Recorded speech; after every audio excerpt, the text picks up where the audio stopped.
I'll be talking about satellites and different types of sensors.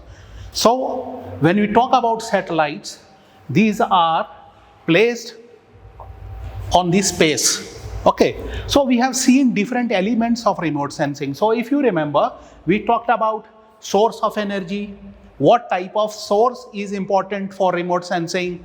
If it's a natural source, then that type of remote sensing is termed as passive remote sensing. And when the source is artificial, then that is termed as your active type of remote sensing.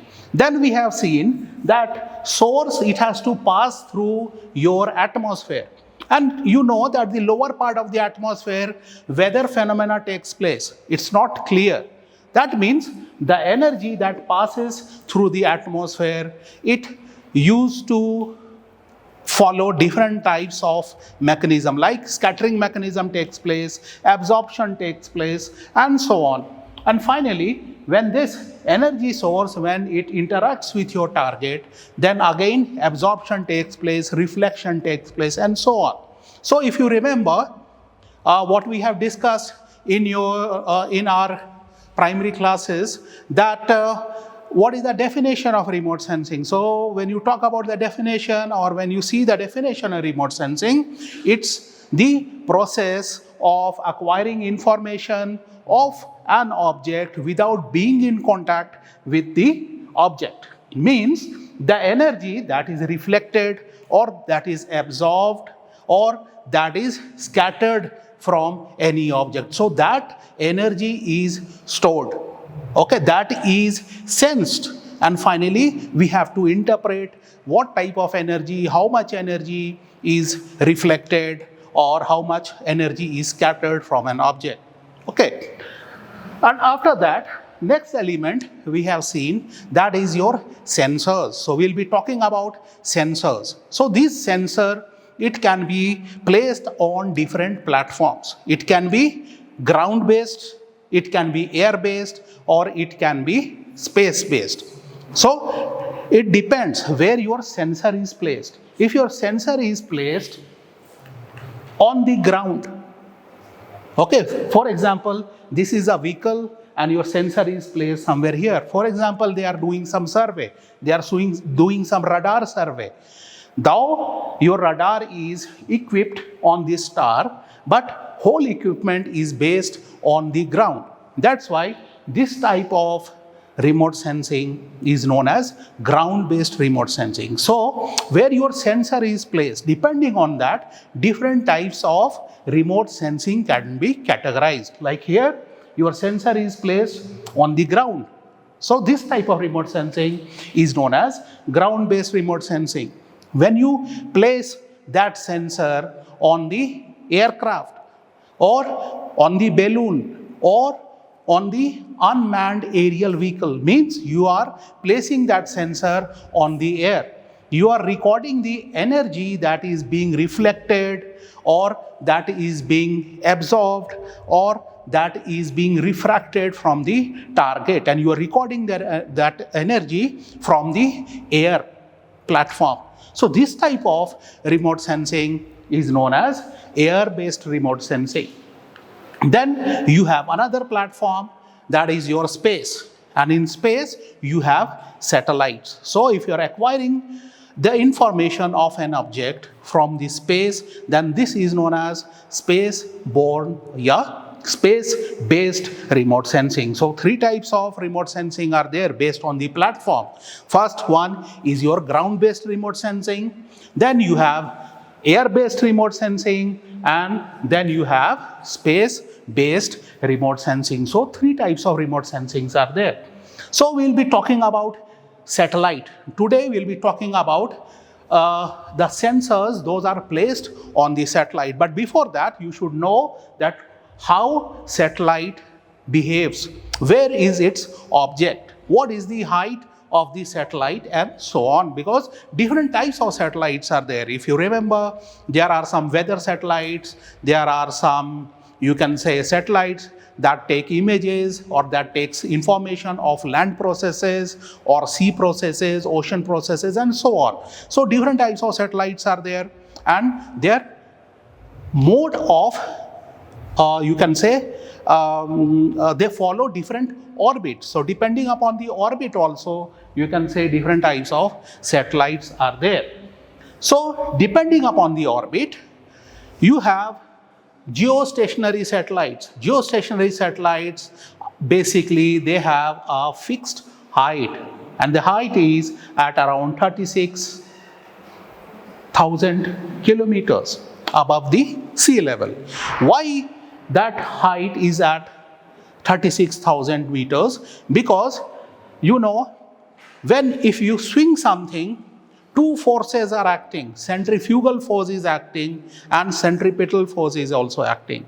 So here what is happening, your satellite is revolving around the earth, so it will be having a tendency to go out due to centrifugal force. But a centripetal force is also acting there, that is holding that satellite to go out. So a balance is created between centrifugal force and centripetal force. And that centripetal force is your gravitational force. So at that height, 36,000 kilometers, both forces, they counterbalances each other.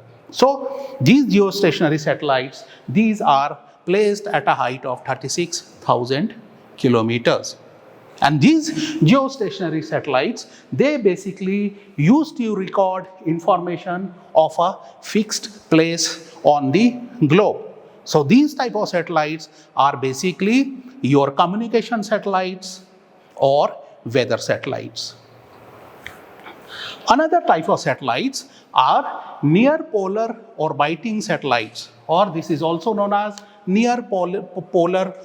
These are also known as sun synchronous satellites, because these satellites, these used to revolve around the earth from pole to pole, and it will be capturing that part of the globe that will be lit by sun. Means when it will be following this path will be lit by sun, or during daytime only it will be acquiring information of this side, you can say. Another side, it is dark, it is night. So when it will pass towards the another side, then finally that part will be lit by sun, or that part will be day.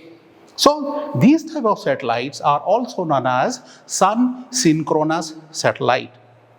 And when you talk about polar orbiting satellites, you can say it will be having two paths.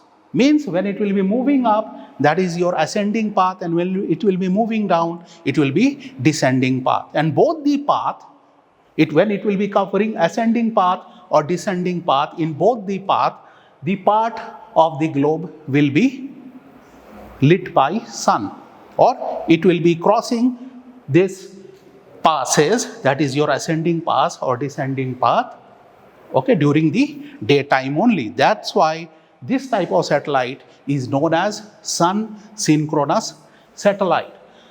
So when satellite passes, it records the information in a track. Means it will be having different cells. One time this cell will be covered, then this side, then this side. So continuously it will be recording information in a path. This path is known as swath. So when you talk about swath, because it has to pass through globe, it has to pass through you can say poles, you will be having overlapping swath along the poles. And repeativity of satellite to take information of a particular place, that is your revisit time, and that is also known as temporal resolution. Means that is the repeativity of the sensor to take information of the same place. So if you will see the temporal resolution along the poles, it is high, but as you move towards the equator, it is low, because in every pass, whether it's your ascending or descending path, every path what these satellites are following, it has to pass through the poles. That's why during ascending and descending path, every time it will be covering your poles. That's why it is having overlapping swath along the poles. So the important thing is the resolution. Resolution means the ability of the sensor to record energy and to display it in a proper manner. That is the resolution. So that is very important, because resolution is a very prime, it plays a very important role in remote sensing, because what type of information you want to take, what type of information, at what detail you want to take, that helps the scientist to design different types of sensors. And accordingly, they have to decide what type of platform they will be using for remote sensing. So resolution is very important. Understanding the resolution of different types of sensor, that is very important. So we'll see what are the different resolution of images. So first type of resolution is your spatial resolution.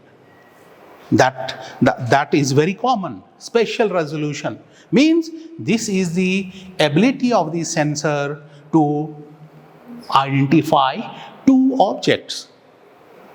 Means this is the ability of the sensor to identify smallest possible feature on the surface.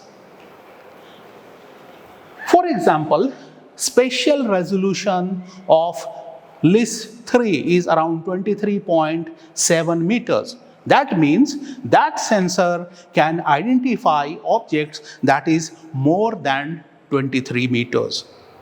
Below that, or the object that is smaller than 23 meters, that can't be identified. Okay, so this is your spatial resolution. And when you talk about spatial resolution, this depends upon IFOV, that is the instantaneous field of view. That is the angular cone of the visibility of the sensor. So here you can see this is the angle. This is the angular cone of visibility of the sensor. Here sensor is placed on the aircraft. So this is the angle. This is the angle of cone. That is your instantaneous field of view. And it depends upon C. C is the height between the target and the sensor. That is placed, in this case, it is placed on the aircraft. So that is the height. So spatial resolution, that depends upon instantaneous field of view, and that depends upon the height of the sensor from the target. And this decides the resolution cell on the ground. Okay, so here it is denoted by B, that is the resolution cell. Means the angle and the height will decide how much area it will be covering. If you reduce C, if you reduce the height, then this resolution cell will become small. But spatial resolution, you can say, it can increase, because you will be having less information but at greater detail. And if you move or if you increase the height of C, this resolution cell will increase on the ground. Synoptic view or area under observation, it will increase, but your spatial resolution will decrease. So these combinations are very, very important while doing the process of remote sensing. Because on the basis of this only, what type of resolution, what type of spatial resolution you want to achieve from a target, that will decide what type of sensors would be developed. So it's a very important type of resolution that is used for developing sensors. For example, if you want to identify a forest cover, that in that case, you have to increase C, you have to increase A, you will be having a wide synoptic view so that you can cover the whole forest. But if you want to see the species in the forest, what type of plants are there in the forest, then you have to take or you have to record images that is having high spatial resolution. So depending upon the fineness of resolution, it can be defined as coarse resolution or it can be defined as fine resolution. Coarse resolution means it will be having a large area, it will be covering a large area, but details will be less. But when you talk about fine resolution, means it will be covering small area, but details will be high. So resolutions can be coarse or it can be fine. For example, this is an image of an area. So you can find it out that this image, it is having a high resolution or it is having a fine resolution. So in this case, you can identify what type of settlements are there, what type of buildings are there, how the buildings are arranged, whether it's a well planned or it's a rural settlement. For that, you need high, fine resolution images.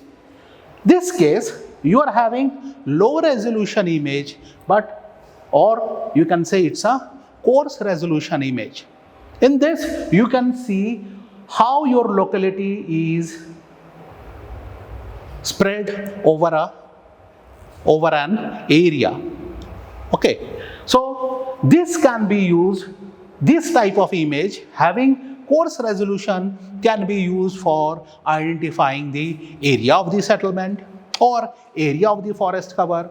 But fine resolution image that can be used for identifying the type of individuals that are there in that image. For example, here you are having buildings. What type of building is it? Or for example, if it is your forest, then you can identify that what type of trees are there.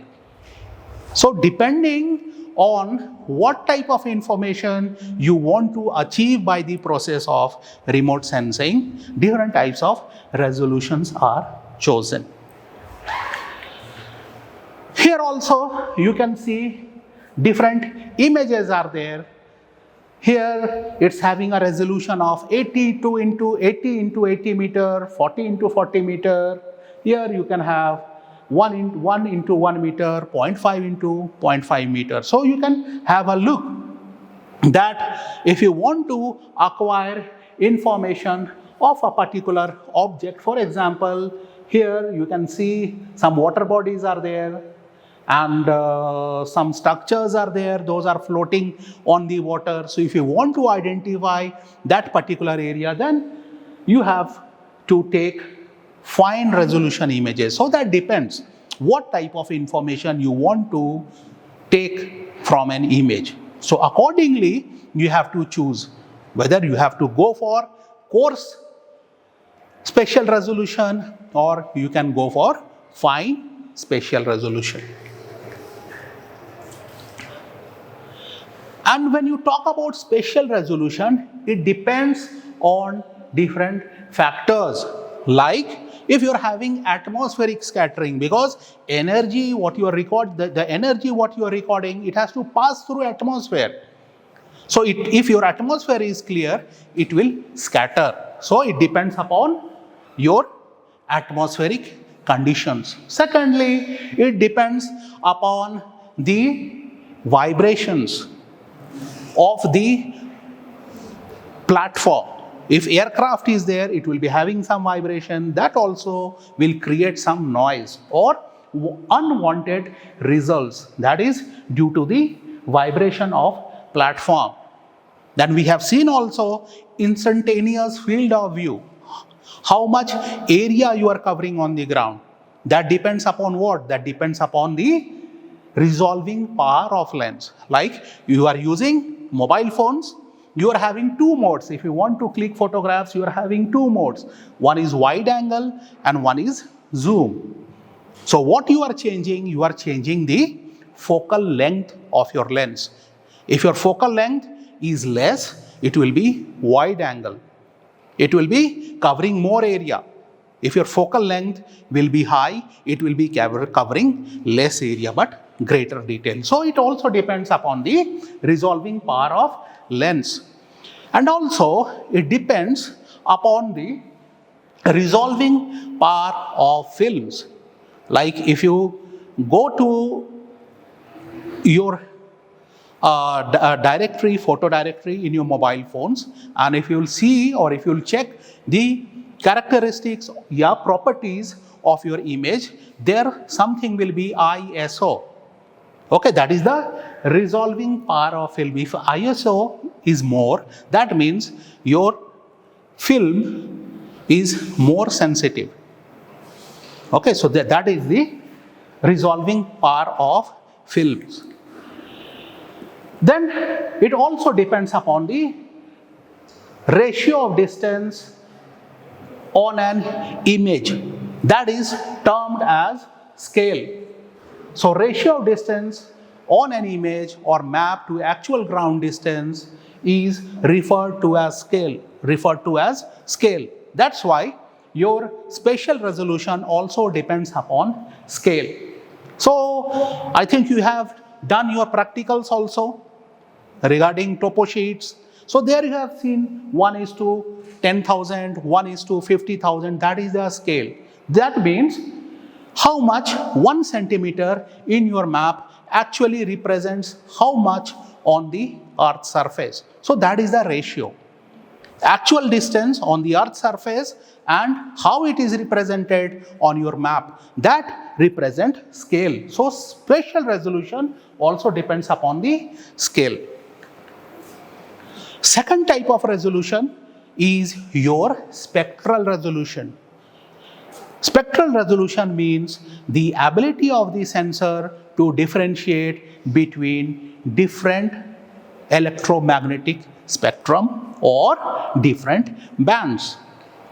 So if your sensor, if it can differentiate between single band, then the image what it will be produced will be a monochromatic or panchromatic image.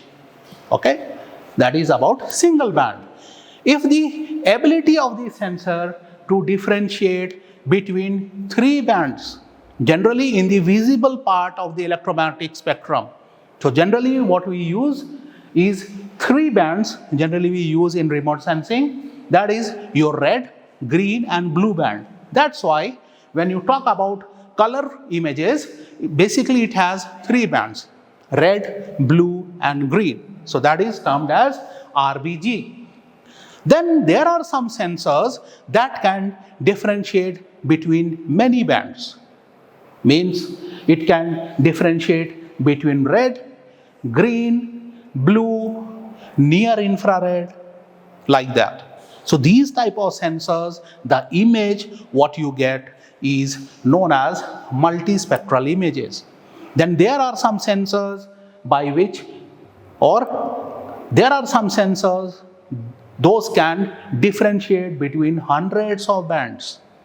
Means they can even differentiate between different parts of visible band also, different parts of infrared band also. So they can differentiate between hundreds of bands. That the image what you get is the hyperspectral images. So different types of sensors, those can be based on spectral resolution. Those sensors can be panchromatic, those can be color, those can be multispectral sensor, or those can be hyperspectral sensors. In case of multispectral sensors or in case of multispectral images, you can get lots of information in a single image. And in case of hyperspectral also, you can get lots of information in a single image. Okay, so depending upon these sensors, the ability of the sensor to differentiate between different spectral bands, Depending on that, you can achieve different types of images. For example, we are taking example of Landsat satellite. So we have different series of Landsat satellite like Landsat 1 to 5. You can say what is the spectral resolution. You can see what is the spatial resolution. For example, in case of Landsat, you can see spatial resolution is 79 into 79 meters, whereas in case of Landsat 5 and Landsat 4, you can see spatial resolution of 30 to 30 meters. And in case of Landsat 7, if you consider panchromatic, pan image, you can see the resolution is very high. It is having a fine resolution of 15 into 15 meters. So these are some of the examples of spectral resolution and spatial resolution of Landsat satellite. Then you have radiometric resolution. This is the ability of the sensor to differentiate between different energy levels.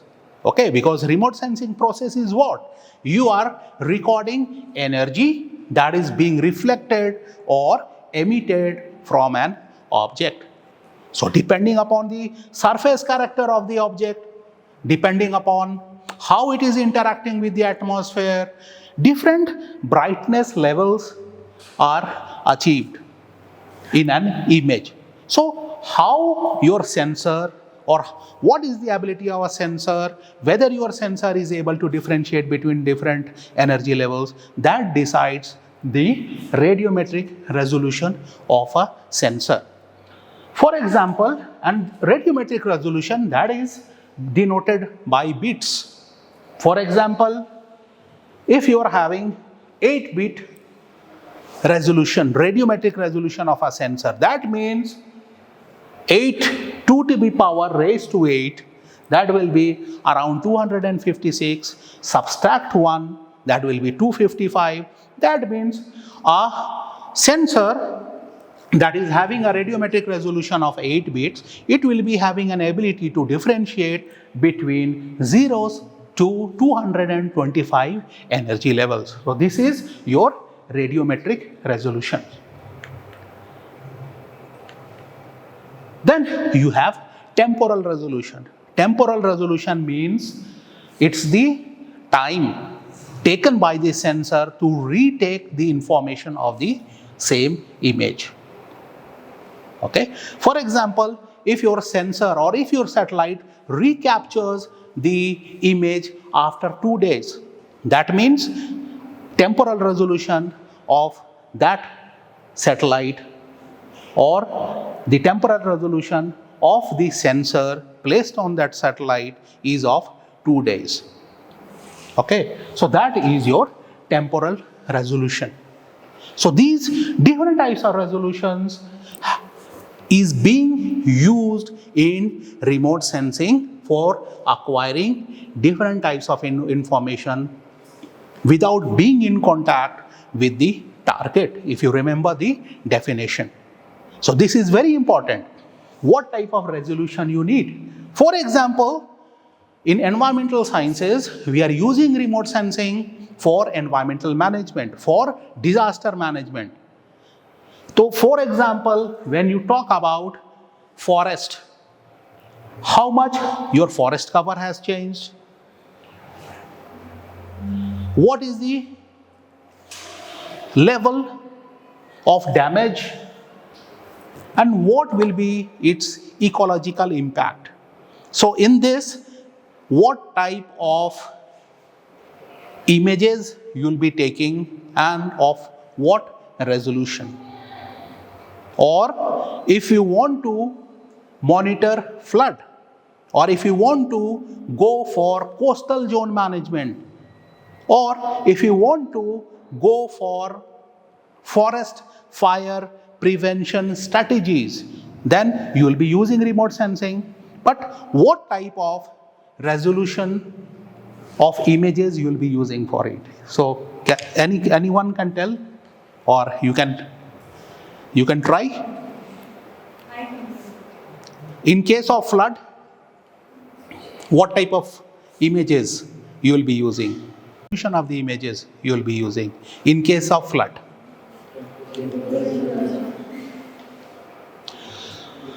It's a fast process, so you will be having an image that should have fine temporal resolution.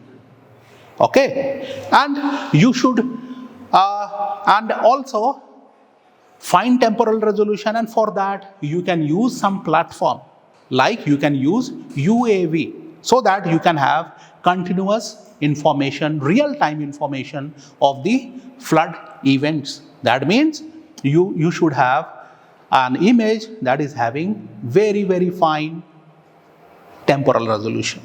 And for forest fire, again you will be needing image that will be having high temporal resolution, because fire spreads very quickly. Okay, if you'll be having images that is having coarse spatial resolution, so by that time you'll get next image, your whole forest will be destroyed. But for example, if you want to see deglaciation pattern, or if you want to see the erosional pattern, it's a very slow process. And for that, what type of resolution will be needing? You will be needing coarse resolution. Okay, and you will be needing temporal resolution, coarse temporal resolution images, because it's not a very fast process. It is a slow process. If you will take very high, fine temporal resolution images, you won't see any change. At least you should need 2 images that is having temporal resolution of 20 to 25 years. Then only you can differentiate the change. And if you want to identify different types of minerals in a rock, then you should have images that is having fine spectral resolution. Okay, and if you want to identify, for example, different snow characteristics, because in visible band everything will be looking white. Okay, but you want to identify different types of snow type, then in that case you will be needing images that will be having fine radiometric resolution. So by this, I think it is clear what are the different types of resolution that is used in remote sensing. So here you can see it's what type of image is it? It is having a temporal resolution of around 20 years. It is a hyperspectral image, you can say, because you can see different bands, those are represented by different colors. So this is very important, what type of resolutions you will be using for remote sensing. That is very important. Okay, thank you. Any questions?